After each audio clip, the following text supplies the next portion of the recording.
Uşaqlar bizim onlar haqqındakı fikirlərimizi, rəftarlarımızı öz kimlikləri kimi qəbul etməyə meyilli olurlar. Uşaqda hər hansı bir xüsusiyyəti tərifləyəndə, o həmin xüsusiyyəti avtomatik olaraq kimliyinə çevirir və o cür olduğunu düşünür. Burada bir təhlükə odur ki, uşaq bəzən o xüsusiyyəti olmadan sevilməyəcəyini düşünür.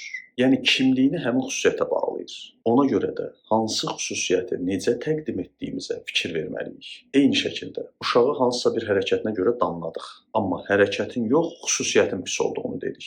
Yəni bir var deyək ki, bu gün dərsini hazırlamadın, bir də var deyək ki, tənbəlsən və ya tənbəllik elədin. Bir var deyək ki, bu söz düz deyildi, bir də var deyək ki, yalan danışdın. O zaman uşaq ona tənbəl dediyiniz üçün, yalan danışdın dediyiniz üçün pis olmur.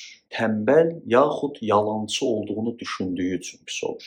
Və təəssüf ki, bizə müraciət edən ailələrdən də görürəm, uşaq bəzi neqativ xüsusiyyətləri o qədər kimliyinə çevirib ki, bunu ondan çəkib çıxarmaq çətin olur. Hətta böyüyəndə də bu kimlikləri özümüzlə daşıyırıq. Neqativ mahiyyətli hansı xüsusiyyətə inanırıqsa özümüzdə, bu xüsusiyyət bizdə olduğu üçün deyil, uşaqlıqdan bizə verildiyi, yeridildiyi və bizim də onu öz kimliyimizə çevirdiyimiz üçündür.